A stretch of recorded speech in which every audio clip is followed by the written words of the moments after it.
আসসালামু আলাইকুম। ইংরেজি ডিপার্টমেন্টের নতুন সিলেবাসের ধারাবাহিক ক্লাসগুলোর আজকে আমরা এইখানে আমাদের অতিরিক্ত কয়েকটি সাবজেক্ট রয়েছে সাহিত্যের বাইরে বা ইংরেজির বাইরে।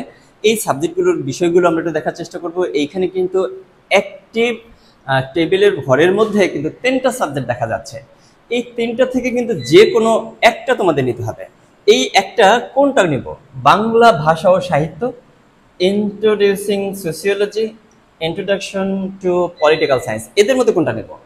আমার কাছে যদি তোমরা পরামর্শ চাও, আমি অবশ্যই তোমাদের রিকমেন্ড করবো যে বাংলা ভাষা ও সাহিত্যের এটাই নিবে তোমরা।